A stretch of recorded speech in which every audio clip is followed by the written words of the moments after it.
অনেক যুবক ছেলেরা এসেছো, জিনার সাগরে তোমরা ডুবে গিয়েছো, মোবাইলের ফিতনায় পড়েছো। এখানে অনেক বোনেরা এসেছেন, মায়েরাও এসেছেন। আমি জানি আজকের মাহফিলে অনেক গুনাহগার মানুষও চলে এসেছেন, অনেক গুনাহ নিয়ে আজকে মাহফিলে আমরা এসেছি। রহমতের কথা আমি এই জন্য বলেছি, আল্লাহর রহমত থেকে কখনো নিরাশ হবেন না, যতই গুনাহ থাকুক না কেন। হাদিসে কুদসিতে আল্লাহ তাআলা বলেছেন, ইয়া আদম, হে আদম সন্তান শোনো, লাউ বালাগাত যুনুবুকা আনানাস সামাই সুম্মা ইস্তাগফারতানি গফারতু লাক। যদি তোমার গুনাহ এই মাটি থেকে একেবারে আকাশ পর্যন্ত, আকাশের উচ্চতায় চলে যায়, আকাশের উচ্চতা সমান গুনাহ নিয়ে তুমি যদি সেই আল্লাহর দয়ার আশা করে আল্লাহর কাছে মাফ চাও, আল্লাহ তাআলা বলেন, বান্দারে আমিও তখন আমার আকাশ পরিমাণ দয়া নিয়ে তোমার সামনে হাজির হয়ে তোমার সব গুনাহ আমি মাফ করে দিব। 100 টুকরা করেছেন রহমতকে, দয়াকে আল্লাহ 100 টুকরা করে 1 টুকরা সবাইকে দিয়েছেন, বাকি 99 টুকরা আল্লাহ তার নিজের কাছে রেখে দিয়েছেন। এই 1 টুকরা দয়া পেয়ে আমাদের অবস্থা কেমন? মায়ের সন্তানের প্রতি মা বাবার ভালোবাসা কম না বেশি? স্ত্রীর প্রতি স্বামীর ভালোবাসা কম না বেশি? এখন সবাই মিলে পাইছে কত? মাত্র 1 ভাগ কইরা পাইয়া যদি এই অবস্থা হয়, তো যার কাছে 99 টুকরা আছে, যতই গুনাহ করি না কেন, তার কাছে মাফ চাইলে তিনি মাফ করবেন কিনা? এজন্য আমরা সব সময় একজনকে ডাকবো, গলার আওয়াজ বড় করে এই মাঠ কাঁপিয়ে একবার তাকে ডাক দেন, তিনি কে? সেই আল্লাহ বলছেন, রহমানের বান্দা হতে পারবা, দয়াবানের বান্দা হতে পারবা, 12টি কাজ করো। এই 12টি কাজ যদি করতে পারো, আল্লাহ তাআলা এই সূরা ফুরকানের শেষের দিকে ওয়াদা দিয়েছেন, এই 12টি গুণে গুণান্বিত হবে যারা, রহমানের বান্দা হলো তারা। এই 12টি গুণে গুণান্বিত হবে যারা, রহমানের কাছ থেকে জান্নাতুল ফেরদাউসের ওয়ারিস হয়ে যাবে তারা। জোরে বলেন তো কয়টা কাজ? পুরুষ মানুষ তো পুরুষ মানুষের মতো জবাব দেন, কয়টা? আমি প্রায় 600 কিলো জার্নি করেছি, 5 দিন ধরে ভাইরাস জ্বরে আক্রান্ত হয়েও কথা বলতেছি। আপনি তো বেশি দূর থেকে আসেন না, তো কথা বলবেন, আমাকে একটু সাপোর্ট দিবেন, পারবেন না ইনশাল্লাহ? 12টা কাজ করলেই আমাদেরকে জান্নাত দিবেন কে? এই 12টি আমল মুখস্থ করে তারপর আজকে বাড়ি যাওয়া লাগবে। পারবো না? জোরে বলি ইনশাআল্লাহ। এগুলো কাদের গুণাবলী? এগুলো রহমানের বান্দাদের গুণাবলী। জোরে বলেন তো কাদের গুণাবলী? আপনারা রহমানের বান্দা হতে চান তো? কারা কারা চান না হাত তুলেন দেখি। মাশাআল্লাহ, আপনারা সাতক্ষীরার মানুষ তো, আপনাদের মনোযোগ থাকবে ইনশাআল্লাহ।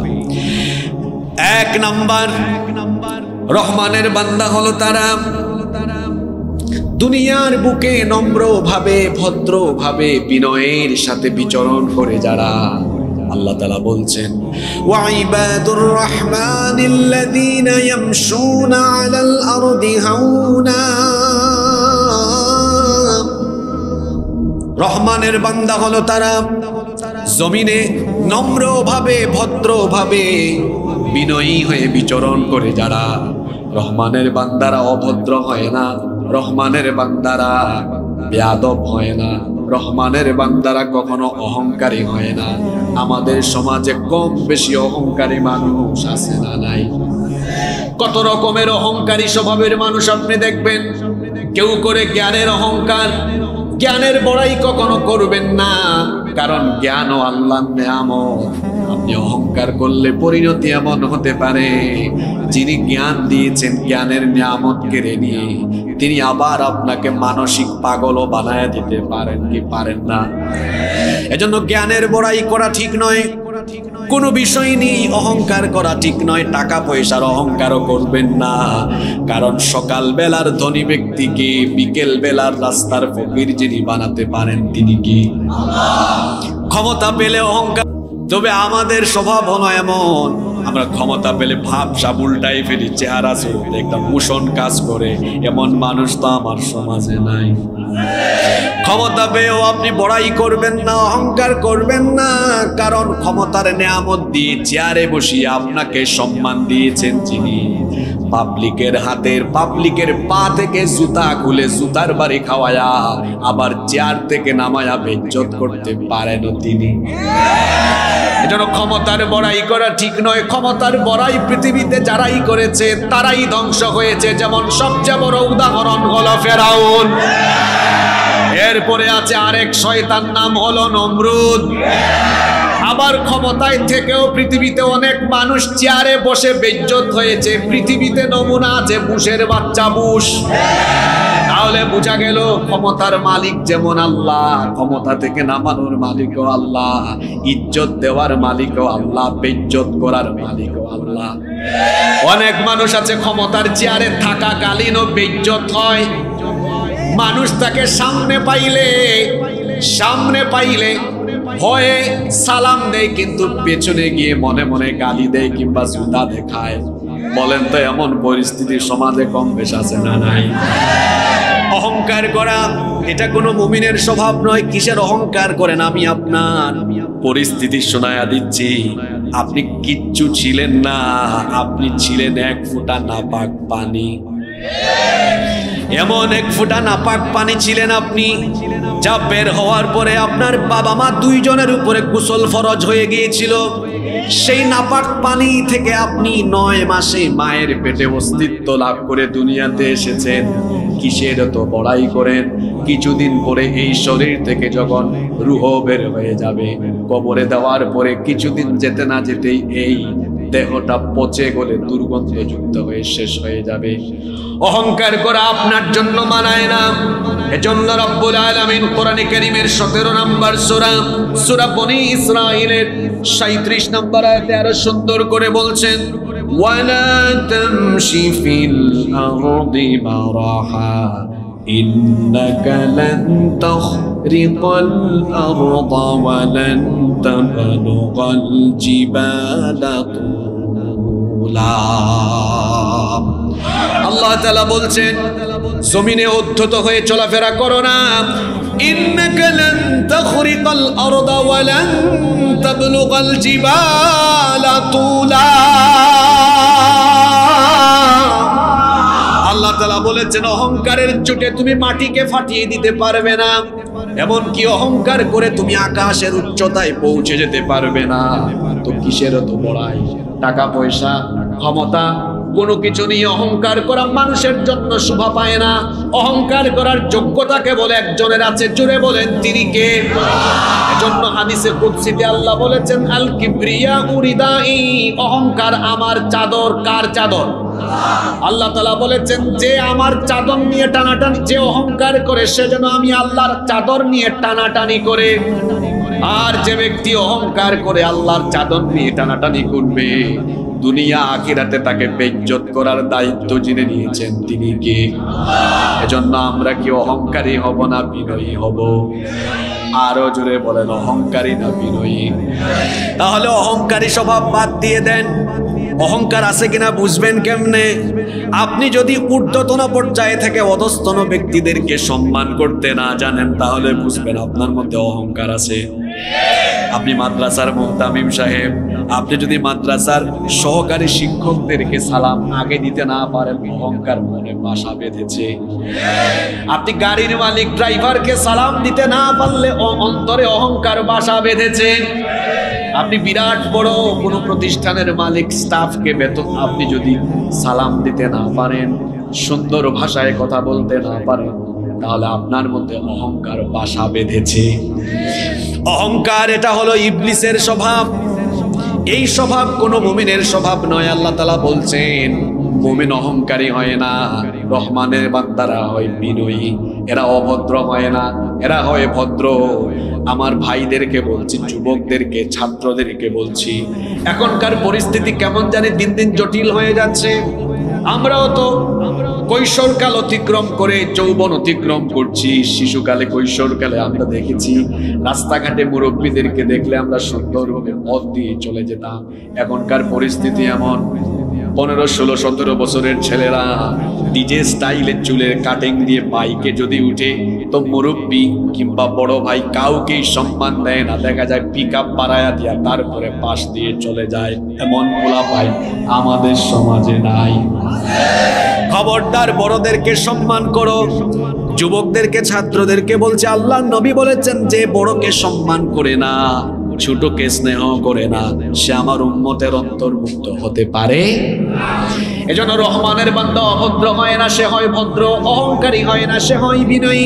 সেজন্য আল্লাহ রহমানের বান্দাদের প্রথম গুণের কথা এভাবে বললেন, ওয়াইবাদুর রহমানিল্লাযীনা ইয়ামশুনা আলাল আরদি হাওনা। রহমানের বান্দাগুলো তারা জমিনে নম্র হয়ে ভদ্রভাবে বিনয়ী হয়ে বিচরণ করে যারা। আল্লাহ এই গুণে অর্থাৎ নম্রতা ভদ্রতার গুণে আমাদেরকে গুণান্বিত করে দাও, বলেন আমিন। 2 নাম্বার রহমানের বান্দাদের 2 নাম্বার গুণাবলী হলো, আল্লাহ তাআলা বলেছেন রহমানের বান্দারা হয় সহনশীল, এরা উগ্র হয় না। আপনারা রাগ করবেন না, এই গুণটা আমাদের বেশিরভাগের ভেতরে নাই, বিশেষ করে মহিলাদের মধ্যে এই গুণের বড় অভাব। আজকের মাহফিলে মহিলারা আছে, সহনশীলতার এই গুণ মহিলাদের মধ্যে বড় কম। সহনশীলতার এই গুণের অভাবে কিন্তু সংসারের মধ্যে ভাঙন দেখা দেয়, ভাইয়ে ভাইয়ে ঝগড়া শুরু হয়। সহনশীলতার অভাবে দেখবেন বিয়ে শাদীর পরে মা বাপকে সেপারেট করে দিয়ে ছেলে তার বউ নিয়ে আলাদা হয়ে যায়। সহনশীলতার গুণ, এটা বড় গুরুত্বপূর্ণ গুণ। কেউ আমাকে কিছু বললেই সাথে সাথে রিপিট বা রিপ্লাই না করা, হজম করতে জানা, এটা বড় গুরুত্বপূর্ণ স্বভাব। মন্দের জবাব কখনো মন্দ দিয়ে হয় না, বরং মন্দের জবাব সুন্দর আচরণ দিয়ে করা, এটাই হবে মুমিনের স্বভাব। এজন্য আল্লাহ বলছেন, ওয়া ইদা খাতাবাহুমুল জাহিলুনা ক্বালু সালামা। জাহিলদের সম্মুখীন হলে রহমানের বান্দারা সালাম দেয়। তাদেরকে কেউ গালি দিলে জবাবে তারা গালি দেয় না, কেউ তাদের উপর হামলা করলে জবাবে তারা হামলা করে না। আমার নবীকে কাফিররা গালিগালাজ করেছে, কিন্তু নবীজি কি কোনোদিন কোনো কাফিরকে গালি দিয়েছেন নাকি? আরো জোরে বলেন। নবীজিকে যে কাফিররা কত রকমের গালি দিয়েছে সেগুলো কোরআনে আছে না নাই? তারা বলেছে মুহাম্মদ, আমরা বলি সাল্লাল্লাহু আলাইহি ওয়াসাল্লাম তুমি পাগল, তুমি জাদুকর, তুমি মিথ্যাবাদী, তুমি গণক। বলেন নাউজুবিল্লাহ। আল্লাহর নবীকে কত কথা বলল, কত কটু কথা বলল, শারীরিক মানসিক নির্যাতন করলো, কিন্তু নবীজি কোনোদিন কোনো কাফেরের জবাব গালির মাধ্যমে দেন নাই, হাতের মাধ্যমে দেন নাই। কিভাবে জবাবটা দিলেন? সুন্দর আচরণ দিয়ে আর তার দাওয়াতি ভাষার মাধ্যমে, দাওয়াতি আচরণের মাধ্যমে আল্লাহ তার নবীকে শিখায় দিলেন, ওয়াসবির আলা মা ইয়াকুলুনা ওয়াহজুরহুম হাজরান জামিলা। ও নবী, এরা যা বলে আপনি সবর করেন, মন্দের জবাব মন্দ দিয়ে হবে না। কয়জন ভাই বুকে হাত দিয়ে বলতে পারবেন, হুজুর এই গুণটা আমার মধ্যে আছে? আপনি দেবহাটা বাজারে গিয়েছেন, তার সাথে দেখা, যে ব্যক্তি আপনার বদনাম করে আপনাকে গালি দেয়, আপনি তো পাইলেই বলবেন, আজ তোরে পাইছি একদম কাইটাল বাম, খায়াল বাম একদম। এটা আমাদের স্বভাব আর কি। কিন্তু আপনি যদি এই কাজটা করতেন, আপনার বদনাম করে বা আপনার অনেক ক্ষতি করেছে, পাওয়ার পরে বললেন, ভাইজান আসসালামু আলাইকুম, আসেন রেস্টুরেন্টে যাই, চলেন একটু চা খাই, চাটা খাওয়াইয়া চায়ের সাথে তাও খাওয়াইলেন, বিলটাও আপনি দিলেন, মন্দের জবাবে তার সাথে বাজে আচরণ না করে সুন্দর আচরণ করে চা খাওয়াইয়া দিয়ে আপনি যখন বিদায় দিবেন, অত লজ্জায় ওখানেই শেষ হয়ে যাবে যে আমি কার এত বদনাম করি। আরে মন্দের জবাব মন্দ দিয়ে, গালির জবাব গালি দিয়ে নয়, মাঝে মাঝে সুন্দর আচরণ দিয়ে মানুষকে সাইজ করা যায়। এই গুণটা আমাদের অনেকের ভেতরে। আমি বলেছিলাম মহিলাদের মধ্যে এটার ঘাটতি। কোন মহিলাকে যদি কেউ খালি কিছু বলে, কয় তুমি একটু দাঁড়াও, আমি তারে শেষ করে আসি, এক গালি দিলে তারা আরো 20টা গালি দেয়। কি বলেন, আছে না নাই? মা বোনেরা রাগ করবেন না, সহনশীল হতে হবে। এমনিতেই আপনাদের অনেক অবদান, আপনারা অনেক সহনশীল, সহনশীলতার গুণ আপনাদের ভেতরেই আছে, কিন্তু সাংসারিক ক্ষেত্রে সহনশীলতার গুণ আরো বৃদ্ধি করতে হবে। তখন এই সংসার আরো সমৃদ্ধ হবে, আরো সুখের হবে ইনশাআল্লাহ। 2 নম্বর, রহমানের বান্দাদের গুণ, রহমানের বান্দারা উগ্র না, এরা সহনশীল, সংযমী। আমরাও এরকম সহনশীল আর সংযমী হতে পারবো তো? আপনাদের মনোযোগ আছে তো? আমি অসুস্থ মানুষ, আজকে এমনিতেই লম্বা সময় বক্তৃতা হবে না, আর আমি লম্বা সময় বক্তৃতা করিও না, সর্বোচ্চ 1 থেকে 1.5 ঘন্টা, কিন্তু সব কথা এর ভেতরেই চলে আসবে। মনোযোগী হতে হবে আপনাদের, থাকবেন তো মনোযোগী? কয়টা গুণ বলেছি? 2টা। নাম্বার 3 নাম্বার, রহমানের বান্দাদের দিনের বেলা কেমনে গেল? দিনের বেলা তারা ভদ্রতার সাথে বিচরণ করে, বেয়াদব বা অহংকারী হয় না, আবার তারা উগ্র হয় না, সহনশীল হয়। সন্ধ্যা হয়ে গেল, রাত হয়ে গেল, রাতের বেলা রহমানের বান্দারা কি করে? তারা কি ওয়াইফাই চালিয়ে সারা রাত ইন্টারনেটে ডুবে গিয়ে তারা কি আজে বাজে কাজ করে? রহমানের বান্দারা কি খেলাধুলা কিংবা আর্জেন্টিনা ব্রাজিলের খেলা দেখে দেখে, বার্সেলোনার রিয়াল মাদ্রিদের খেলা দেখে দেখে কি রাত কাটায় নাকি? কিংবা রহমানের বান্দিরা, আজকে তো বোনেরাও মাহফিলে আছেন, রহমানের বান্দিরা কি সিরিয়াল দেখে দেখে রাত কাটাবে নাকি? তাহলে রহমানের বান্দা বান্দিরা রাত কিভাবে কাটাবে? তাদের গুণ হবে এমন। পরের আয়াতে আল্লাহ বলেছেন, ওয়াল্লাযীনা ইয়াবিতুনা লিরাব্বিহিম সুজ্জাদান ওয়া কিয়ামা। রহমানের বান্দা হলো তারা রাতের বেলা বিছানা থেকে পিঠ আলাদা করে দিয়ে রুকু আর সাজদা করে রাত কাটায় যারা। রহমানের বান্দা হলো তারা রাতের বেলা তামাশা করে না, আড্ডাবাজিও করে না। রহমানের বান্দারা রাতের সময় প্রেম করে কার সাথে? আসতে বলবেন না, জোরে বলেন, কার সাথে? রাতের আধারে যারা সিজদাতে রয়, দো চোখের শ্রুতে নদী যেন বয়। রাতের আধারে যারা সিজদাতে রয়, দো চোখের শ্রুতে নদী যেন বয়। ছলনার হাত জানি যত আসুক, পেছনে ফিরে তাকায় না। যাদের হৃদয়ে আছে আল্লাহর ভয়, তারা কোনো পথ ভুলে যায় না। আল্লাহর প্রেম ছাড়াই দুনিয়ায় কারো কাছে কোনো কিছু চায় না। আমরা রাতে প্রেম করব কার সাথে? জোরে বলেন। এখন আমাদের দেশে কিছু হুজুরও বের হয়েছে, পাবলিক এদের নাম দিয়েছে প্রেম বিশেষজ্ঞ হুজুর। এরা গার্লফ্রেন্ড আর বয়ফ্রেন্ড ছেলে পেলেদেরকে শেখায়। যুবকদেরকে বলছি, যে সকল লোকেরা মাহফিলের এই মঞ্চকে আজে বাজে কথা বলে নষ্ট করবে, এদের সাথে সম্পর্ক ছিন্ন করবে। মাহফিলের এই ময়দান প্রেম ভালোবাসার ময়দান নয়। জিজ্ঞেস করেন আজকে যারা মাহফিলের আয়োজন করেছেন, কমপক্ষে 1-2 মাস ঘাম ঝরিয়ে, না ঘুমিয়ে, না খেয়ে, কষ্ট করে, পরিশ্রম করে আজকের প্রোগ্রাম তারা বাস্তবায়ন করেছে। এখানে যতগুলো কথা হবে সব হেদায়েতি কথা হতে হবে।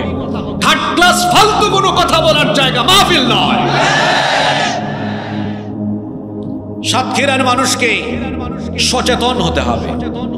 এই মাহফিলগুলো হচ্ছে দিন প্রচার প্রতিষ্ঠান, এমনকি ইসলামী বিপ্লব বা গণজাগরণের একটি অন্যতম প্ল্যাটফর্ম। গত কয়েক যুগ ধরে আমাদের পূর্ববর্তী মুফাসসিরগণ এই তাফসীর মাহফিলের মাধ্যমে ইসলামী বিপ্লব, ইসলামী গণজোয়ারের জন্য এই মাহফিলের মাধ্যমে তারা কাজ করে গিয়েছে। তাদের মেহনতে, তাদের কষ্টে যে মাহফিলের ময়দান গড়ে উঠেছে, সেই মাহফিলের ময়দান প্রেম ভালোবাসার আলতু ফালতু কিচ্ছার ময়দানে পরিণত হতে দেওয়া হবে না। এজন্য আপনাদেরকে গুরুত্বপূর্ণ ভূমিকা পালন করতে। কি এক আজীব অবস্থা! আমরা পড়াশোনা শেষ করে, পড়াশোনা থাকাকালীন অবস্থায় বিশ্ববিদ্যালয়ে জুমার খুতবা দিয়েছি। প্রথমে আসরের পরে মানুষ বিভিন্ন জায়গায়, এই যে আজকে আপনারা আমাকে কি বানাইলেন, প্রধান বক্তা। আসলে তো প্রধান বক্তা হওয়ার কোনো যোগ্যতাই আমার মধ্যে নাই, কিন্তু আমার মাহফিলের স্টার্টিংটা কিভাবে হয়েছে আপনাদেরকে আজকে বলি। প্রথমে মানুষজন সুযোগ দিত। আমার জীবনে প্রথম আমি বয়ান করেছিলাম আসরের নামাজের পরে, এক জায়গায় আমাকে দিয়েছিল, আমি তখন মসজিদে জুমা পড়াই, তো দিয়েছে এরকম 2-3টা মাহফিল আমি আসরের পরে বয়ান করেছি। বিভিন্ন জায়গা থেকে মানুষ দূর থেকে মাইকে শুনছে, বলে আসলে যেভাবে বয়ান করতেছে আসরের পরে না, এর মাগরিবের পরে দিলে ভালো হইতো। তো কিছুদিন পর আমার প্রমোশন হয়েছে, প্রমোশন হয়ে এখন আমাকে আসরের পরে কেউ দেয় না, দেয় কোন টাইমে, মাগরিবের পরে 20-30 জন শুনে। এরকম চলছে কয়েক মাস, এরপরে আরেকটু প্রমোশন হয়ে গেছে, কয় না যেভাবে বক্তব্য দিচ্ছে এটা এশার পরে হইলে খাপ খাবে, তো নিয়ে গেছে কোথায়, এশার পরে। এরকম চলছে 2-3 বছর, 2-3 বছর এরকম চলছে। আপনারা কি জানেন, আপনাদের এই দক্ষিণবঙ্গে আমি প্রথম যখন এসেছিলাম তখন আমি বাদ মাগরিবের বক্তা ছিলাম, বুঝতে পেরেছেন? বাদ মাগরিবে আমি বক্তৃতা করছি। এরপরে মানুষ বলল না, যেভাবে বক্তৃতা করে আরেকটু রাতে 9:30 10টায় নিয়ে। এই কথাগুলো আমি আমার ঢুল পিটাচ্ছি, বলেছি যে বক্তৃতার জগতে আমরা বক্তৃতা করে করে করে করে এগিয়ে যাওয়ার চেষ্টায় আছি। এখন কিছু কিছু ছেলেরা পড়াশোনায় থাকাকালীন ওই টাইমেই ভাইরাল হয়ে যেতে চায়, রুমের মধ্যে বসে ব্যাক স্ক্রিন লাগিয়ে তারপর ঠিকের আওয়াজ এনে। আর এরকম কিছু ইউটিউবার, অসাধু ইউটিউবার আছে, এরা এদের কাছ থেকে পয়সা খাইয়া ঠিকের আওয়াজ জোড়াতালি দিয়া যখন কথা বলে ঠিকের আওয়াজ হয়, মনে হয় সামনে লক্ষ লক্ষ মানুষ, আসলে কেউ নাই। এইরকম ইউটিউবারকে, কিছু অসাধু ইউটিউবারকে পয়সা করি খাওয়াইয়া খাটের উপরে, চেয়ারের উপরে, সোফার উপরে বৈশা 2-4 মাস বক্তৃতা করে ডলার খরচ করে বুস্টিং করলো, তারপরে বিরাট বড় বক্তা হয়ে ভাইরাল হুজুর হয়ে সাতক্ষীরার দেবহাটার ময়দানে এসে বিরাট বড় হুজুরে পরিণত হয়ে গেল। আপনারা কি আমার কথায় রাগ করছেন? এগুলো থেকে আপনাদেরকে বের হয়ে আসতে হবে। সত্যিকারের দায়ী ইলাল্লাহ যারা, এই যে আমাদেরকে আপনারা এত কষ্ট করে দাওয়াত করে এনেছেন, কেন এত কষ্ট করে দাওয়াত করে এনেছেন? এই সাতক্ষীরাই তো কত বড় বড় আলেম আছেন, কত বড় বড় কওমি মাদ্রাসা, আলিয়া মাদ্রাসা আছে। কি হয়েছে ওখানে? সাপও ওয়াজ শুনতে আসছে নাকি? বসেন। আচ্ছা, চলে গিয়েছে, হঠাৎ করে বাইরে হয়েছে না, মানে সাপ মনে হয় কোথায় রেসপন্স করছে আর কি। সাতক্ষীরার সাপ তো। আচ্ছা ঠিক আছে, বসেন। আল্লাহ সবাইকে হেফাজত করেন, বলেন আমিন। আপনারা কি আমার কথায় কষ্ট পেয়েছেন? আল্লাহ আমাদেরকে কথাগুলো বুঝবার তৌফিক দান করেন। তো বলছিলাম রাতের বেলা প্রেম হবে কার সাথে? জোরে বলেন, কার সাথে? এই কোরআন যার উপরে নাজিল হলো, আমাদের প্রিয় নবী রাহমাতাল লিল আলামিন, তার রাত কাটতো কেমনে আর আমাদের রাত কাটতো কেমনে? শুনেন, আমাদের রাত কাটে কেমনে?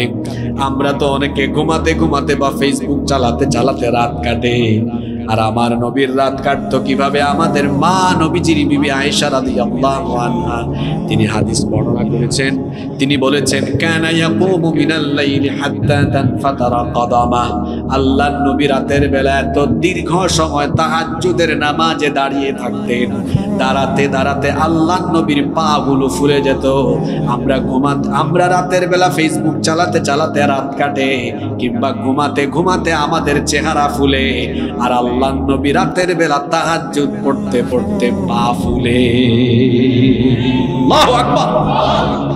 আল্লাহর নবী বলেছেন, শোনো, আলাইকুম বিকিয়ামিল লাইল, রাতের নামাজকে তুমি তোমার আমল বানাও। ফাইন্নাহু দাবুস সালিহিন মান ক্বাবলাকুম, কারণ এটা তোমার পূর্ববর্তী সকল বুজুর্গ এবং আল্লাহর প্রিয় বান্দাদের আমল। যারা আল্লাহর প্রিয় বান্দা হয়েছেন তারা তাহাজ্জুদের নামাজে আল্লাহকে সাজদা দিয়ে আল্লাহর প্রিয় হয়েছেন।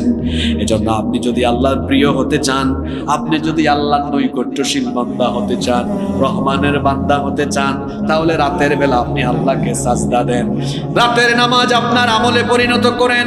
আল্লাহ তাআলা কোরআনে কারীমে আরো সুন্দর করে বলেছেন, আল্লাহর প্রিয় বান্দাদের স্বভাব হলো তাতাজাফা জুনুবুহুম আনিল মাদাজি' ইয়াদউনা রাব্বাহুম খাওফান ওয়া তামাআন।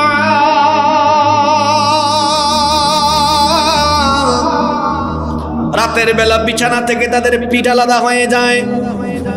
এদের স্বভাব হলো এমন, কানু কলিলাম মিনাল লাইলি মা ইয়াহজাউন ওয়া বিল আসহারি হুম ইস্তাগফিরুন। এরা রাতের বেলা খুব কম ঘুমায়, ইস্তেগফার করে করে রাত কাটায়। তাহলে রহমানের বান্দাদের 3 নাম্বার গুণ হলো তারা রাতের বেলা সাজদা দিবে কাকে? আপনারাও সাজদা দিবেন তো? আল্লাহ তৌফিক দেন, বলেন আমিন। 4 নাম্বার রহমানের বান্দাদের গুণাবলী হলো এত আমল করে ইবাদত করেও তারা আল্লাহর জাহান্নামের আযাবের ভয় করে। কারণ হলো শুধুমাত্র আমল দিয়ে কিয়ামতের দিন কোনো মানুষ জান্নাতে যেতে পারবে? জোরে বলেন। শুধু আমল দিয়ে জান্নাতে যাওয়া যাবে না, আমলের সাথে আল্লাহর দয়ারও দরকার আছে না নাই? কিয়ামতের দিন আল্লাহর দয়া ছাড়া কোনো মানুষ জান্নাতে যেতে পারবে না, আমলের সঙ্গে আল্লাহর দয়াও লাগবে। এজন্য আল্লাহ বলছেন রহমানের বান্দারা ইবাদত গুজার হওয়ার পরেও জাহান্নাম থেকে বাঁচার জন্য সার্বক্ষণিক তারা তাদের রবের কাছে দোয়া করে। তাদের দুয়ার ভাষাটা কেমন হয় সেটাও আল্লাহ তুলে দিয়েছেন। যারা পারেন আমার সঙ্গে পড়েন, ওয়াল্লাযীনা ইয়াকুলুনা রাব্বানা সরিফ আন্না আযাবা জাহান্নাম ইন্না আযাবাহা কানা গরামা ইন্নাহা সাআত মুস্তাকররাম ওয়া মুকামা। এরা বলে, হে আমাদের রব, আমাদেরকে সর্বনাশা জাহান্নামের আযাব থেকে বাঁচাও। কারণ নিশ্চয়ই জাহান্নামের আযাব বড় কঠিন। এই জাহান্নামের আযাব থেকে আল্লাহর নবী নিজেই সকাল সন্ধ্যা পানা চাইতেন। আপনারা অনেকে জানেন ফজরের নামাজ এবং মাগরিবের নামাজের পরে আল্লাহর নবী 7 বার জাহান্নামের আযাব থেকে পানা চেয়ে দোয়া করতেন, আল্লাহুম্মা আজিরনি মিনান, আল্লাহুম্মা আজিরনি। একজন বাবা, একজন ভাইও জবানটা বন্ধ রাখিয়েন না, সবাই আমার সঙ্গে বলেন আল্লাহুম্মা আজিরনি মিনান নার। ফজর এবং মাগরিবের পরে এই আমলটা করবেন, মোট বলবেন 7 বার। জোরে বলেন কয়বার? কেন শিখিয়ে দিলাম? আল্লাহর নবীর জীবনে কি কোনো গুনাহ আছে নাকি? কোনো গুনাহ নাই, তারপরেও সকাল সন্ধ্যা জাহান্নামের আযাব থেকে দোয়া করতেন কার কাছে? তিনি আমলটা করেছেন আমাদেরকে শেখাবার জন্য, যাতে করে আমরা আমলের অহংকার করে না বসি। কারণ শুধু আমল দিয়ে জান্নাতে যাওয়ার কোনো সুযোগ। আমলদার ব্যক্তিকেও যদি আল্লাহ কিয়ামতের দিন ধরেন, হিসাবের জন্য আটকান, ও জাহান্নামে যাবে, সে যত বড় বুজুর্গই হোক না কেন। একটা ঘটনা আমার মনে পড়লো, বলবো।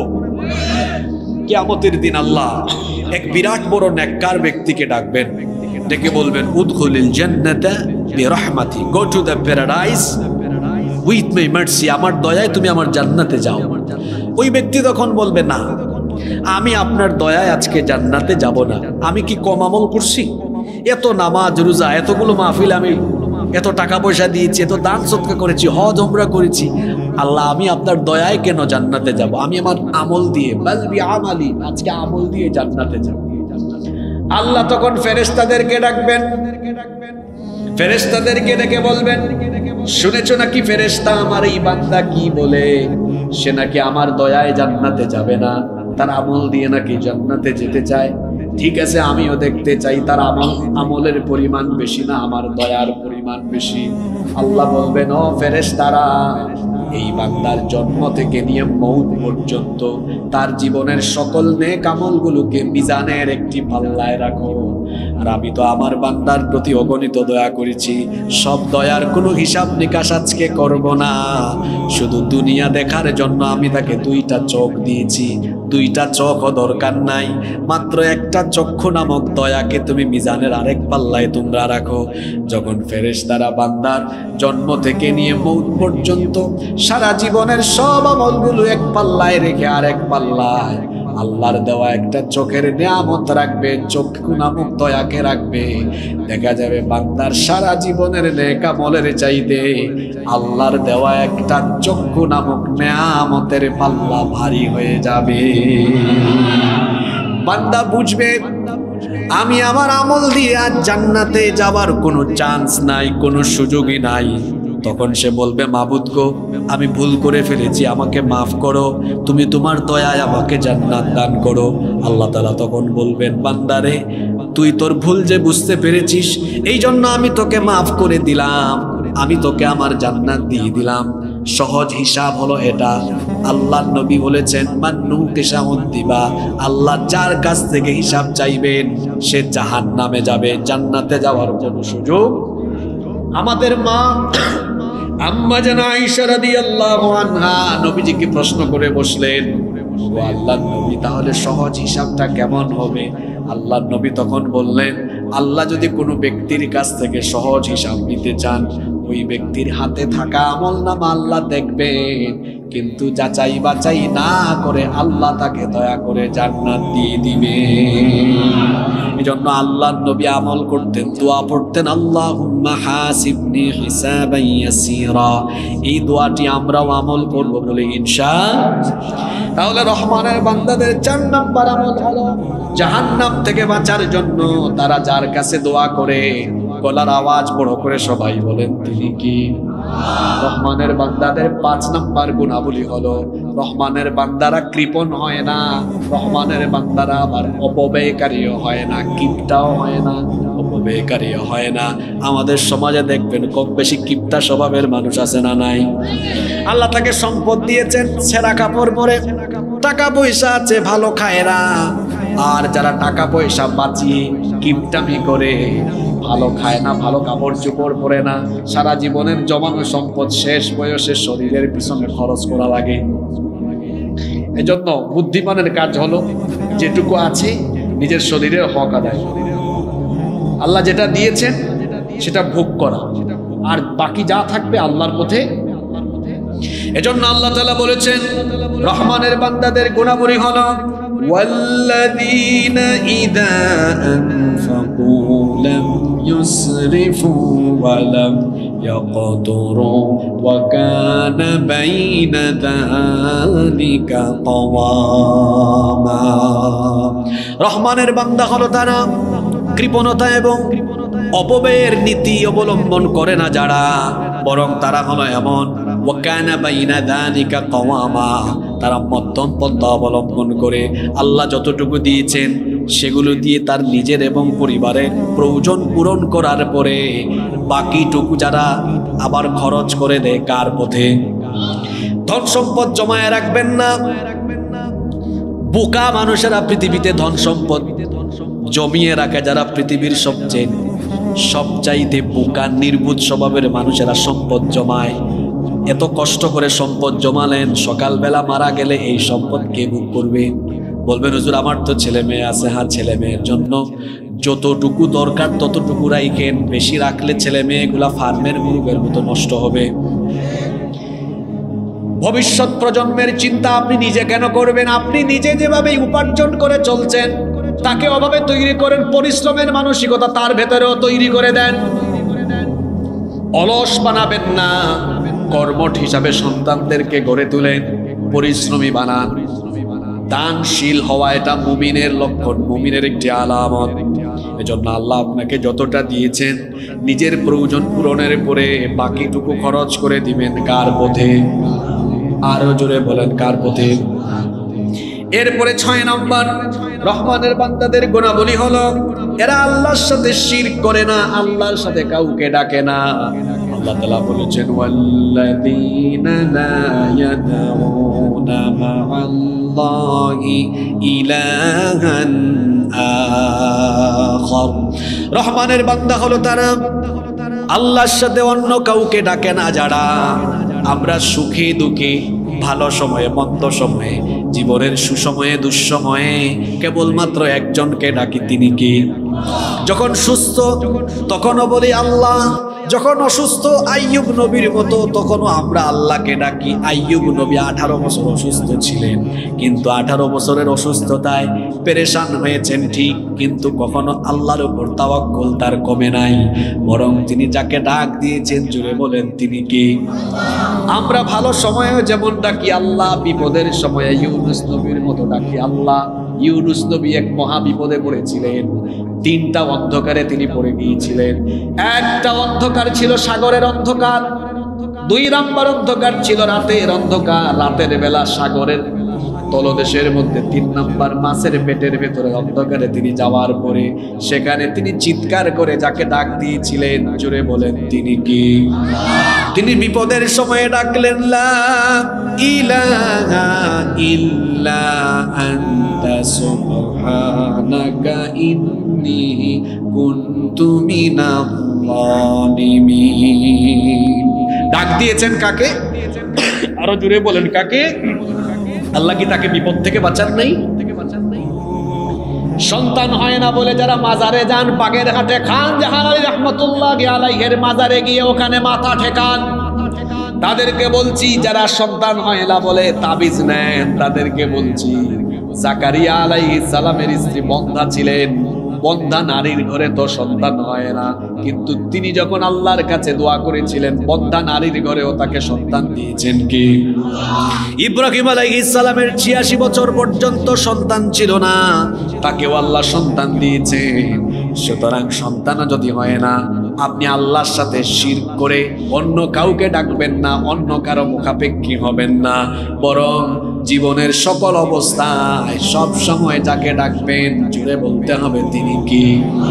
তাহলে রহমানের বান্দাদের 6 নম্বর গুণাবলী হলো তারা আল্লাহর সাথে শিরক করে না। রহমানের বান্দাদের 7 নম্বর গুণাবলী হলো অন্যায় ভাবে এরা কখনো মানুষ হত্যা করে না, মানুষের রক্ত ঝরায় না। আল্লাহ তাআলা এজন্য বলছেন, ওয়ালা ইয়াকতুলুনান নাফসাল্লাতী হারামাল্লাহু ইল্লা বিল হক।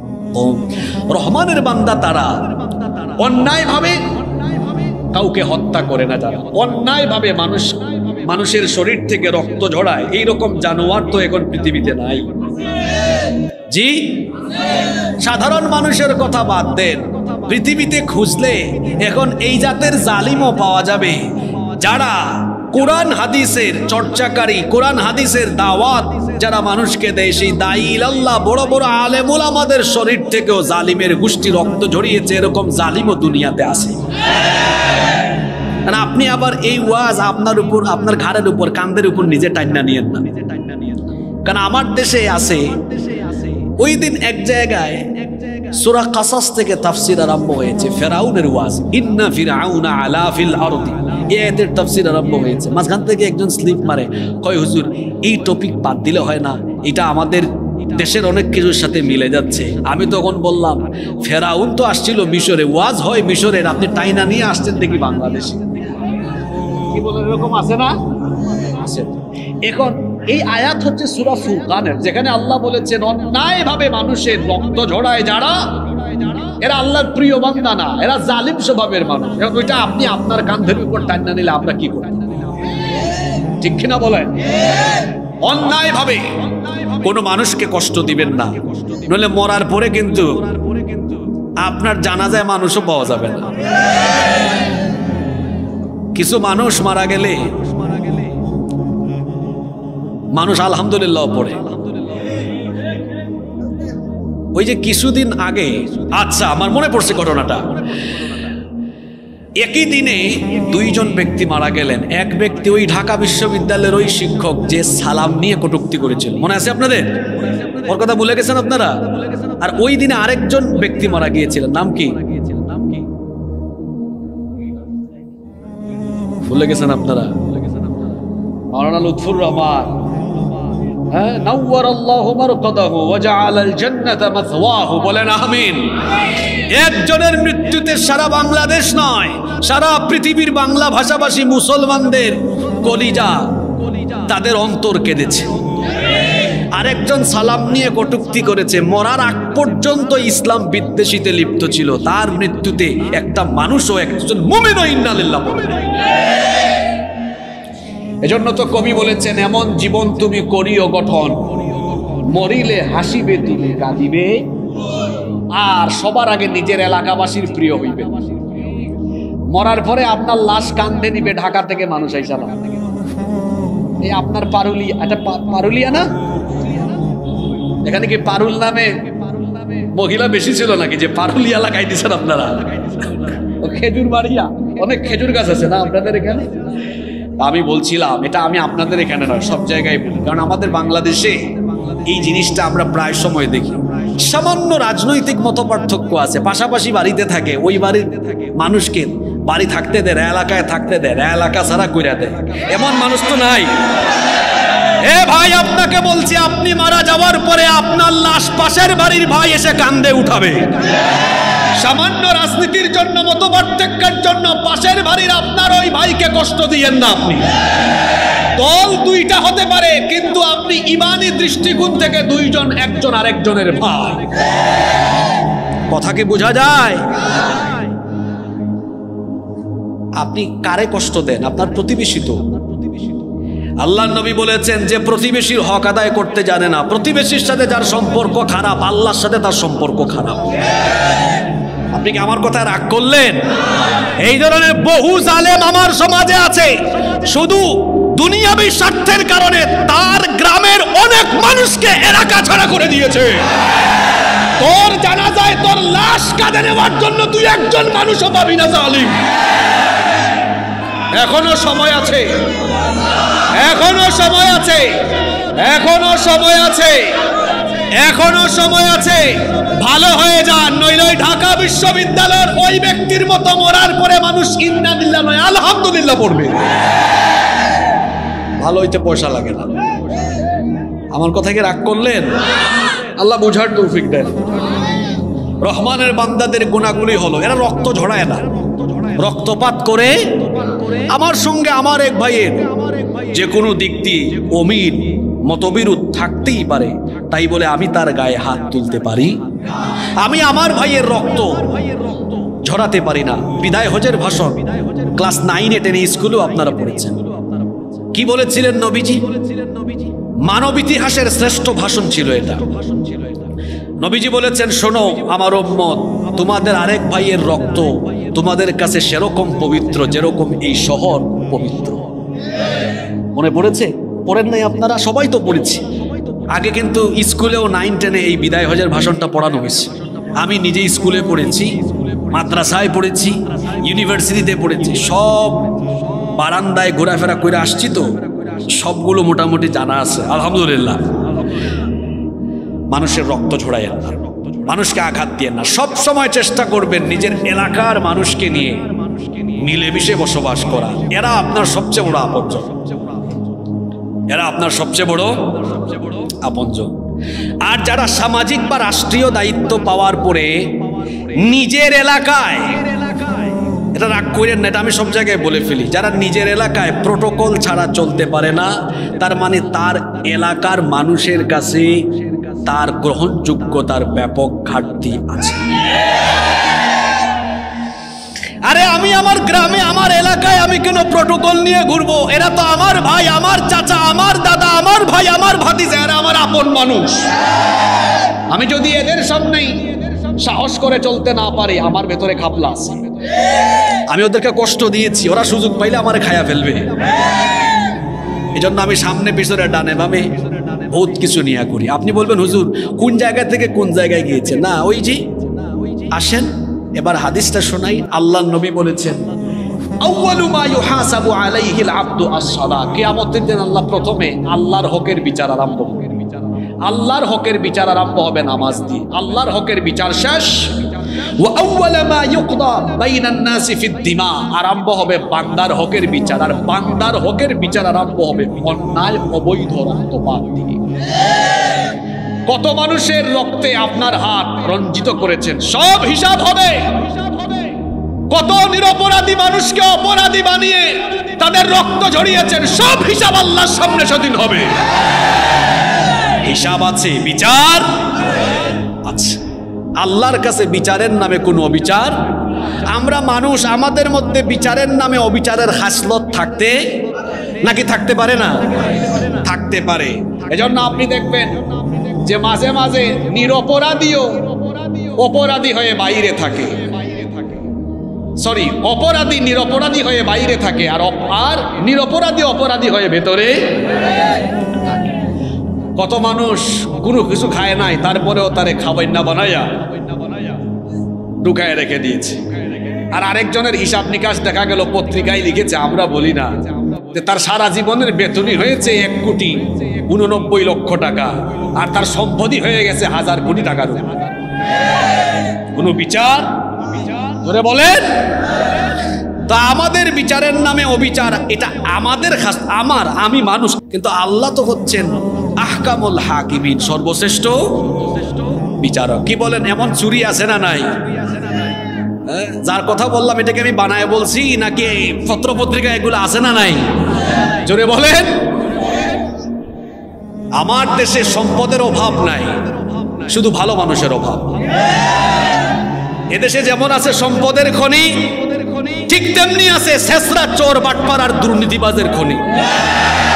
যদি এই সম্পদগুলোকে ভালো মানুষেরা সুষম বন্টন করত, তাহলে এই দেশ সমৃদ্ধ হয়ে যেত। আল্লাহ আমাদেরকে হেফাজত করে। রহমানের বান্দাদের 8 নম্বর গুণাবলী হলো এরা জিনা, বেবিচার, অশ্লীলতার ধারে কাছে যায় না। এজন্য আল্লাহ বলেছেন, ওয়ালা ইয়াজনুনা ওয়া মান ইয়াফআল যালিকা ইয়ালকা আযামা। রহমানের বান্দারা জিনার কাছে যায় না, জিনা করে না। চোখের জিনা, কানের জিনা, জবানের জিনা, কোন প্রকার জিনার ধারে কাছে যায় না। চরিত্রের হেফাজত করে। মুমিন তো তার চরিত্রকে হেফাজত করবে। বিয়ের বয়স হয়ে গেলে বিয়ে করে ফেলবে, বিয়ের সামর্থ্য হয়ে গেলে বিয়ে করে ফেলতে হবে। এখানে আপনারা যারা গার্ডিয়ান আছেন, আপনাদেরকে বলছি, ছেলে মেয়েরা উপযুক্ত হয়ে গেলে বিয়ে শাদী দিয়ে দিবেন। বিয়ের সম্পর্ক কেরিয়ারের সাথে নয়, বিয়ের সম্পর্ক হলো চরিত্রের সাথে। সঠিক বয়সে উপযুক্ত সময়ে কেউ যদি বিয়ে না করে, তার যৌবন নষ্ট হবে, চরিত্র ধ্বংস হয়ে যাবে, চরিত্র বিনাশ হয়ে যাবে। পৃথিবীতে যত ব্যক্তি সফল হয়েছেন, তারা বিয়ে করার পরে সফল হয়েছেন, বিয়ের আগে কেউ সফল হয়। আজকে উপজেলা চেয়ারম্যান সাহেব আসছেন নাকি? মাশাআল্লাহ, ভালো আছেন আপনি? ওনাকে কেন বলেছি, তিনি চেয়ারম্যান হয়েছেন, রাগ করিয়েন না, বিবাহের আগে না পরে। কথা বলেন না কেন? আমি বুঝাচ্ছি, মানুষ প্রতিষ্ঠিত হয়ে বিয়ে পরে। দেখেন আজকে তিনি কত সম্মানিত। এই দেবহাটা উপজেলা পরিষদে সর্বোচ্চ সম্মানিত ব্যক্তি, উপজেলা চেয়ারম্যান। আল্লাহ ওনাকে আরো সম্মানিত করে, বলেন আমিন। আলহামদুলিল্লাহ, আল্লাহ ওনাকে দিনের জন্য কবুল করেন, বলেন আমিন। মেম্বার সাহেব আছেন না, পোস্টারের নাম বলবো, এই যে ভাইস চেয়ারম্যান সাহেব আছেন, মেম্বার সাহেব আছেন। আপনাদেরকে হাসানোর জন্য বলতেছি না, আমি দেখান, যেই দেখান ওনারা যে স্ব জায়গায় প্রতিষ্ঠিত, বিয়ের আগে না পরে। আমি পরিচিত হুজুর হয়েছি বিয়ের আগে না বিয়ের পরে। যত মানুষের টাকা পয়সা আছে দেখবেন সব বিয়ের আগে হয়েছে না পরে হয়েছে। তা আপনার কাছে যে আপনার মেয়ের বিয়ে দেওয়ার জন্য শুধু ছেলে প্রস্তাব নিয়ে আসলে আগেই যে বলে ফেলেন বাড়ি গাড়ি আছে কিনা। 24-25 বছর বয়সে কি বাড়ি গাড়ি, ইন্ডাস্ট্রি, ফ্যাক্টরি হয়ে যায়? যার হয়ে যায় ওটা তার না, ওটা তার বাপের আর তার দাদা। যে বাপ দাদার পরিচয়ে চলে সে গাধা, আর যে নিজের পরিচয়ে চলে সে শাহজাদা। আপনার মেয়েকে গাধার কাছে বিয়ে দিয়েন না, শাহজাদার কাছে বিয়ে দিয়ে।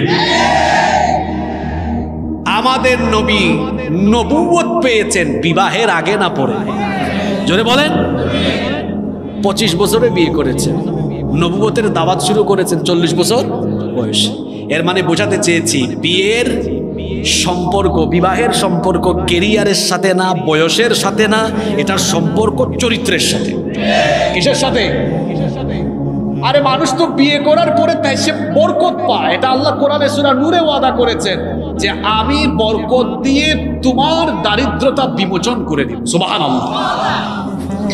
সমাজ থেকে যদি জিনা দূর করতে চান, বিবাহকে সহজ করে দিতে হবে। ঢাকায় গেলে দেখবেন ওই যে বটতলা, রমনার বটমূল, তারপর ওই যে আরেকটা জায়গা আছে ওই যে হাতির ঝিল, ওইদিকে গেলে দেখবেন স্কুল কলেজের ছেলে মেয়েরা কবুতরের জোড়ার মতো বসে বসে বাদাম খায়। আমার দেশের প্রশাসন কিংবা সমাজ এখানে গিয়ে কিন্তু খুব একটা বাধা দিচ্ছে না। আমরা তো ঢাকায় নিয়মিত যাতায়াত করি, কিন্তু এখানে যদি 19-20 বছরের দুইটা ছেলে মেয়ের বিয়ে হয়, দেখবেন সমাজে কত আলোচনা, এত ছোট বয়সে কেন বিয়ে দিয়েছে।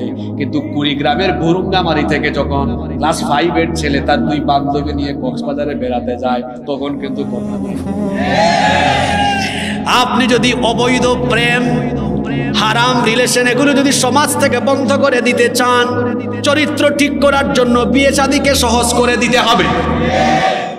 জিনা বন্ধ হয়ে যাবে, সমাজ সুন্দর হয়ে যাবে, যুবকের চরিত্র ভালো হয়ে যাবে। কারণ তার কাছে যখন বউ থাকবে, তার ঘরে বউ থাকলে সে তো আর অন্য মেয়ের দিকে তাকানোর আর কোনো দরকারই নাই। চরিত্র ভালো হয়ে যাবে। রহমানের বান্দাদের গুণ হলো তারা জিনা করে না। তবে তাই বলে যারা 9-10-এ পড়ো, তোমাদের বিয়ের বয়স হয় নাই, তোমরাও কিন্তু এই বয়সে দেখা যায় এমন পাকা পাকছে তারা এখন 7-8-এর ছেলে মেয়েরাও সংক্ষেপে বলে ফেলে শর্ট ফর্ম GF আর PF। খবরদার উল্টাপাল্টা কথা বলবা না, চরিত্র ঠিক করো। তোমার এই বয়স হলো পড়াশোনার বয়স। তোমরা যারা স্কুলে পড়ো, কলেজে পড়ো, শোনো, এই বয়সে তোমরা ফিতনায় পড়ে যাও না। আজান হলে নামাজে যাও, পড়াশোনায় মনোযোগী হও, মা বাবার কথা শোনো, শিক্ষক শিক্ষিকাদের কথা শোনো। পড়াশোনা শেষ করে কেরিয়ার যদি ভালো হয়, তুমি একজন সৎ চরিত্রবান ছেলে যদি হও, কোনো মেয়ের পিছনে তুমি ঘোরা লাগবে না। দেখবা সাতক্ষীরার সুন্দরী সুন্দরী মেয়ের বাপ তাদের মেয়ে বিয়ে দেওয়ার জন্য তোমার পেছনে ঘুরঘুর করবে। নিজেকে ওই জায়গায় নিয়ে যাও যাতে মানুষ তোমার পেছনে ঘুরে। তুমি লুচ্চা বদমাশ ছেলের মতো মেয়েদের পিছনে ঘুরঘুর, নিজেকে সভ্য চরিত্রবান হিসাবে গড়ে তুলবে। যুবকেরা, তরুণেরা পারবা তো ইনশাআল্লাহ? আল্লাহ সবাইকে তৌফিক দান করে। এটা পারলে নেককার স্ত্রী পাওয়া যায়। এটা যদি করতে পারে নেককার স্ত্রী পাওয়া। আর যদি যৌবন পথে ঘাটে নষ্ট হয়, তা আপনি তো বিয়ের আগে কত ঘাটের পানি খাইছেন, আপনি আর বিয়ের পরে যে কি করবেন? আপনার বউ ঠিকবে না তো, এটা পালায় যাবে। কারণ আপনার ব্যাটারির চার্জ আগেই শেষ। আমি কি হাসার জন্য কথা বলছি? তো চার্জ যদি আগেই শেষ হয়ে যায়, সাপ্লাই দিতে পারবেন তো? শেষ তো। আপনি তো কত ঘাটের পানি খেয়ে ফেলছেন। এজন্য আজকে বেশিরভাগ যুবকদের দাম্পত্য জীবনে সমস্যা দেখা যাচ্ছে। আপনারা হাসতেছেন, পত্র পত্রিকা পড়ে দেখবেন দাম্পত্য কলহ বাড়ছে, এখন সংসার ধ্বংস হয়ে যাচ্ছে। এর অধিকাংশ কারণ হলো এই অসভ্যতা, নোংরামির ফলাফল। আর মোবাইল এসে সব সর্বনাশ করে ফেলবে। এই যে আমাদের চাচারা যারা আছেন, ওনাদের জামানায় মোবাইল ছিল না। কোনো বাড়ির মেয়ে পছন্দ হইলো, কত চেষ্টা করছে, হয়তো চিঠি টিঠি লেখা ট্রাই করছে, কিন্তু এখন তো ওইটাও নাই। ডিরেক্ট ফোন, ফেসবুকে ফ্রেন্ড রিকোয়েস্ট, তারপরে ইনবক্স। আমি কিছু গল্প শুনছি আমার এলাকায় মুরব্বীদের কাছ থেকে, যে এক মুরব্বী, মানে উনি ইয়াং কালে এলাকার একজনকে তার পছন্দ হয়েছে, কিন্তু ওই যে সুযোগ নাই, তো মাধ্যম নাই তার কাছে পৌঁছানো। ওই মাধ্যমের কারণে পায় নাই, উনার বিয়ে হয়ে গেছে। কেন বিয়ে হয়েছে? এরপরে উনি আরো 10 বছর বিয়ে করে না এই বিরহে। কিন্তু এখন আর এটা লাগে না। এখন যদি কাউরে খালি দেখে, তো খালি নামটা যদি জানতে পারে, তো যে কোনো কায়দায় খুঁজে বের করবে। কি বলেন, পারবে না? তো এই তথ্য প্রযুক্তির অপব্যবহারের কারণেও এখন যুবকদের চরিত্র নষ্ট হয়ে যাচ্ছে। আমার যুবক তরুণ ভাইদেরকে বলবো, ভাইরা সাবধান, প্রযুক্তির অপব্যবহার থেকে নিজেকে হেফাজত করতে হবে। আমরা পারবো না ইনশাআল্লাহ? আপনাদের খুব কষ্ট হচ্ছে, তাই না? আমরা শেষ পর্যায়ে চলে আসতেছি, একটু মনোযোগ দিবেন। নাম্বার 9 নাম্বার, রহমানের বান্দারা মিথ্যা সাক্ষী দেয় না। অবশ্য আমাদের দেশের সব মানুষ ভালো, কোনো মিথ্যা সাক্ষী নাই। জি, আরে মিথ্যা সাক্ষ্য দিতে দিতে দিতে দিতে দিতে দিতে আমরা এত নিচে নেমেছি, যারা লক্ষ লক্ষ মানুষের সামনে কোরআনের তাফসীর করতেন, তাদের বিরুদ্ধে মানুষ মিথ্যা সাক্ষ্য দিয়েছে। আল্লাহ তাআলা বলেছেন ওয়াল্লাযীনা লা ইয়াশহাদুনা আয-যুর, রহমানের বান্দা হলো তারা মিথ্যা সাক্ষ্য দেয় না যারা। খবরদার, মিথ্যা বলা এবং মিথ্যা সাক্ষ্য দেওয়া এটা বড় জঘন্য গুনাহ, কারণ মিথ্যা বলা বা মিথ্যা সাক্ষ্যের মাধ্যমে বাতিল মত প্রতিষ্ঠিত হয়। এজন্য একজন মুমিন কখনো তার এই জবান নাপাক করে মিথ্যা বলা বা মিথ্যা সাক্ষ্য দিতে পারে। আপনাদের এই পারুলিয়া সমাজে যদি কোনো একটি সামাজিক বিচার বা মীমাংসা বৈঠক বসে, সেখানে যদি কোনো একটি মিথ্যা সাক্ষ্যকে কেন্দ্র করে বিচারের রায় দেওয়া হয়, তাহলে দেখবেন ওই বিচারের নামে অবিচারের কারণে বিরাট বড় ক্ষতি হয়ে যেতে পারে। এজন্য খবরদার, মিথ্যা সাক্ষ্য এটা যেন আমাদের সমাজে প্রতিষ্ঠিত হতে না পারে। এজন্য আল্লাহ বলেছেন, রহমানের বান্দা যদি হতে চাও, মিথ্যা বলা, মিথ্যা সাক্ষ্য দেওয়া ছেড়ে দাও। 10 নম্বর হলো, রহমানের বান্দারা বেহুদা ফালতু কথা বা কাজ করে না। তাদের পরিচয় হলো ওয়াইদা মাররু বিল্লাহি মাররু কিরামা। এরা কোনো জায়গা দিয়ে হেঁটে গেলে যেখানে অনর্থক কাজ হয় সোজা চলে যায়, তাকায়ও না ওইদিকে। আমাদের দেশে বেহুদা কাজের গুরুত্বপূর্ণ প্ল্যাটফর্ম হলো বিভিন্ন এলাকার অলিগলিতে স্থাপিত হওয়া চায়ের টঙের দোকান, যেটাকে আমি বলি বাংলাদেশের সেকেন্ড পার্লামেন্ট। কি বলেন আপনারা? ওখানে চায়ের দোকানদার স্পিকারের ভূমিকায় থাকে। আর এই ইলেকশন, যদি আপনাদের এলাকায় ইলেকশন আসছে কিনা জানি না, ইলেকশন আসছে তো চেয়ারম্যান সাহেব টেনশনে আছেন, তাই না? অবশ্যই অবশ্যই আমরা দোয়া করি। যাই হোক, তো ইলেকশন আসতে দেখা যায় চায়ের দোকানগুলিতে কি যে প্রাণবন্ত একটা ফ্লেভার পাওয়া যায়। হ্যাঁ, আর প্রার্থীরা মুশকিলে থাকেন। কিছু মানুষ আছে ইলেকশন উপলক্ষে সিজনাল চা খায়। দেখা যায় বাড়িতে 3 বেলা চা খায় না, ইলেকশন আসলে 10 বার চা খাইতে চায়। বসে থাকে, একবার উপজেলা চেয়ারম্যান, আরেকবার ভাইস চেয়ারম্যান, আরেকবার যদি মহিলা ভাইস চেয়ারম্যান হওয়া যায়। ইলেকশন কারবার সাপোর্ট দিয়ে চলুন, এরকম হয়। তো চায়ের দোকানে স্পিকার কে থাকে? ওই দোকানদার। আর চা ঘুরেরা যারা আছে, ওই দেখবেন হেরা আলোচনা করবে, চা খাবে। আচ্ছা, উপজেলা চেয়ারম্যান দেবার 10 জন, এটা এরকম, ওইটা এরকম। মানে মনে হচ্ছে তারা যেন এই চায়ের দোকানের সংসদের ভিতরে স্পিকার হয়ে এখানে আলোচনা সমালোচনা চলছে।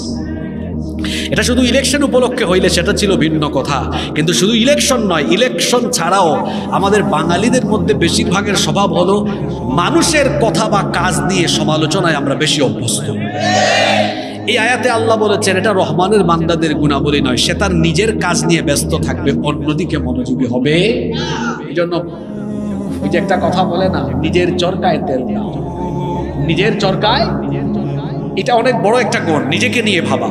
হ্যাঁ, আপনার সমাজকে নিয়ে ভাববেন, সমাজকে নিয়ে, সমাজের সমৃদ্ধি নিয়ে ভাববেন, কিন্তু সমাজে কিন্তু কোনো আলতু ফালতু বা কোনো বেহুদা কথা বা কাজে আপনি নিজেকে নিয়োজিত করবেন না। এটা রহমানের বান্দার বৈশিষ্ট্য হতে পারে। রহমানের বান্দাদের 11 নম্বর বৈশিষ্ট্য হলো এরা কোরআনের আয়াত থেকে যখন কথা শুনে তখন তারা অন্ধ বা বধিরের মতো শোনে না, হেদায়েতের নিয়তে শোনে। আল্লাহ তাআলা বলছেন, ওয়াল্লাযীনা ইযা যুক্কিরু বিআয়াতি রাব্বিহিম লাম ইয়াখিরু আলাইহা সুম্মান ওয়া উময়ানা। রহমানের বান্দা হলো তারা আল্লাহর আয়াতগুলো অন্ধ বা বধিরের মতো শোনে না যারা, বরং আয়াতগুলো তারা আল্লাহর কোরআন শুনে হেদায়াতের নিয়তে। কোরআন শুনলে হেদায়াত আসে নাকি যায়? কোরআন শুনলে ঈমান বাড়ে না কমে? 12 নম্বর হলো রহমানের বান্দারা তাদের স্ত্রী আর সন্তানের জন্য আল্লাহর কাছে দোয়া করে। দোয়াটাও আল্লাহ শিখালেন। আবিয়াইত্যা অবিবাহিত যত ব্যাচেলার ছেলেরা আছো, শোনো, আজকে থেকে হবু বউয়ের জন্যই দোয়াটা করবা।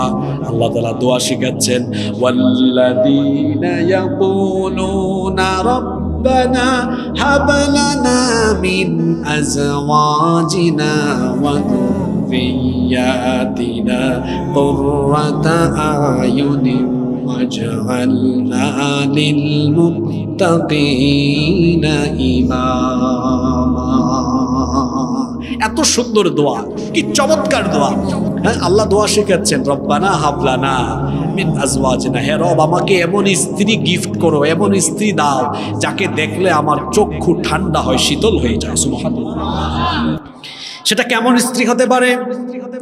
অর্থাৎ তার কথাবার্তা, চলন বলন, চলাফেরা, আচার আচরণ, এটা হবে আমি আমার জন্য, আমি স্বামী হিসাবে আমার জন্য প্রশান্তির, আমার স্ত্রীর সব কিছু হবে আমার জন্য আনন্দের। এইরকম একটা বউ পাওয়া, একজন জীবন সঙ্গী পাওয়া, এটা কিন্তু সৌভাগ্যের ব্যাপার। আল্লাহর নবী বলেছেন, মান রাযাকাহুল্লাহু ইমরাআতান সালিহান ফাকাদ আ'ানাহু আলা শাত্রি দীনি। আল্লাহ যাকে দয়া করে একজন নেককার জীবন সঙ্গী দিয়েছেন, আল্লাহ যেন তাকে ইসলামের অর্ধেক নিয়ামত দান করে দিয়েছে। আল্লাহর নবী আরো বলেছেন, চারটি জিনিস যে পেয়েছে সে হলো দুনিয়ার সুখী। জোরে বলেন কয়টা? আরবাউন মিনাস সাআদা, চারটি জিনিস হলো সৌভাগ্যের আলামত। এক নম্বরে নবীজি বললেন মিলান। এই চারটা কার কাছে আছে? যার কাছে আছে তিনি হচ্ছেন দুনিয়ার সুখী। এটা বলেছেন বড় হুজুর মুহাম্মদ সাল্লাল্লাহু আলাইহি ওয়াসাল্লাম। এক নাম্বার হলো ইমরাআতুন সালিহা, এক নাম্বার হলো যাওজাতান সালিহা, নেককার স্ত্রী। দুই নাম্বার হলো আল মাসকানুল ওয়াসি', প্রশস্ত বাড়ি, বড় সুন্দর বাড়ি নয় বরং প্রশস্ত বাড়ি, খোলামেলা বাড়ি। তিন নাম্বার হলো আল মারকাবুল হানি, চলার জন্য একটা বাহন। চার নাম্বার হলো ওয়াল জারুস সালেহ, উত্তম প্রতিবেশী। আল্লাহর নবী বলেছেন এই চারটা জিনিস যে দুনিয়ায় পেয়েছে ওই ব্যক্তি যেন দুনিয়ার সকল সুখ পেয়ে গিয়েছে। যে পেয়েছেন আলহামদুলিল্লাহ, আলহামদুলিল্লাহ। আর সবচাইতে বড় সৌভাগ্যের আলামত হলো ভালো বউ পাওয়া। ভালো বউ পাইলে বাকিগুলা হয়। আরে যার বউ ভালো তার সংসারের উন্নতিও আছে। বউ ভালো না হইলে সংসারের উন্নতিও। এজন্য অবিবাহিত ভাইদেরকে বলছি, আল্লাহর কাছে দোয়া করবেন। বিবাহিতরাও বলবেন, আল্লাহ আমার স্ত্রীকে আমার জন্য চক্ষু শীতলকারী বানাও। সন্তানগুলোর জন্য দোয়া করবেন, আল্লাহ যেন চক্ষু শীতলকারী বানান। এই যে আমরা সূরা ফুরকানের প্রায় 1.5 পৃষ্ঠা আলোচনা করলাম, আল্লাহ তাআলা এখানে রহমানের বান্দাদের এই 12টি গুণের কথা বলেছেন। কয়টা গুণ? আমরা একটু সংক্ষেপে বলি। এক নাম্বার, রহমানের বান্দারা অহংকারী নাকি বিনয়ী? জোরে বলেন, অহংকারী না বিনয়ী? দুই নাম্বার, রহমানের বান্দারা উগ্র না সহনশীল? তিন নাম্বার, রহমানের বান্দারা রাতে তামাশা করে না তাহাজ্জুদ আদায় করে? চার নাম্বার, রহমানের বান্দারা জাহান্নাম থেকে বাঁচার জন্য কার কাছে দোয়া করে? পাঁচ নাম্বার, রহমানের বান্দারা কৃপণ নয়, অপব্যয়কারী নয়, বরং রহমানের বান্দারা হলো, ভুলে গেছে, দানশীল। জোরে বলে। 6 নাম্বার, রহমানের বান্দারা আল্লাহর সাথে শিরক করে না। 7 নাম্বার, রহমানের বান্দারা মানুষকে কষ্ট দেয় না, কোনো মানুষকে খুন করে না, অন্যায়ভাবে কাউকে কষ্ট দেয়। 8 নাম্বার, রহমানের বান্দারা জিনা করে না। 9 নাম্বার, রহমানের বান্দারা মিথ্যা সাক্ষ্য দেয়। 10 নাম্বার, রহমানের বান্দারা অপ্রয়োজনীয় কোনো কথা বা কাজে লিপ্ত হয়। 11 নাম্বার, রহমানের বান্দারা কোরআন শুনে হেদায়াতের নিয়তে। বলবেন হুজুর এটা কেমন কথা? এখানে সব মানুষ কিন্তু হেদায়েতের নিয়তে আসে না। কথা বললে আপনার তো মন খারাপ হবে। আমি শুধু সংক্ষেপে এই কথা বলি, কারো মনের খবর আমি জানি না, আল্লাহ জানেন। কিন্তু এখানে কিন্তু সব হেদায়েতের উদ্দেশ্যে আসে নাই। কেউ এসেছে হেদায়েতের নিয়তে, কেউ আবার এসেছে হুজুর দেখতে, কেউ আবার এসেছে এলাকার পরিস্থিতি কেমন দেখতে, কেউ এসেছে মানুষ কত হয়েছে এটা দেখতে, কেউ আবার আসছে শুধু নিজের স্বার্থ হাসিল করতে। রহমানের বান্দার গুণ হলো সে কোরআন শুনে কেবল একটা নিয়তে। নিয়তের নাম কি? জোরে বলেন। 12 নাম্বার হলো স্ত্রী সন্তানের জন্য দোয়া করে কার কাছে? এই 12টা আমল যদি আপনারা করতে পারেন লাভ কি হবে? এবার আল্লাহ বলছেন লাভ কি হবে বান্দা শোনো।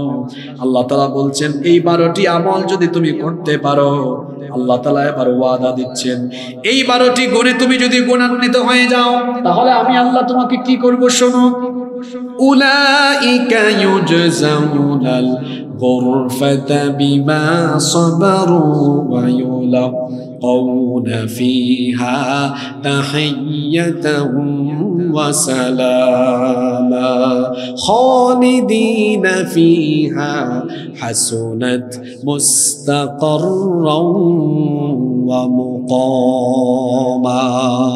এই 12টি গুণে গুণান্বিত হবে যারা আল্লাহর জান্নাতুল ফেরদাউসে সুউচ্চ প্রাসাদের মালিক হয়ে যাবে তারা। সবাই জান্নাত চান তো? কারা কারা চান দুহাত তুলে দেখেন। মাশাআল্লাহ, আল্লাহ সবাইকে কবুল করেন, বলেন আমিন। এই 12টা আমল করতে পারবেন তো ইনশাআল্লাহ? আল্লাহ আমাদের সবাইকে তৌফিক দান করেন। আমি ভাবি নাই এই অসুস্থ শরীর নিয়ে আমি এত সময় কথা বলতে পারবো। আল্লাহর শুকরিয়া জানাচ্ছি, তিনি আমাকে তৌফিক দিয়েছেন। যতগুলো কথা বলেছি আল্লাহ যেন আমাদের সবাইকে আমলের তৌফিক দেন।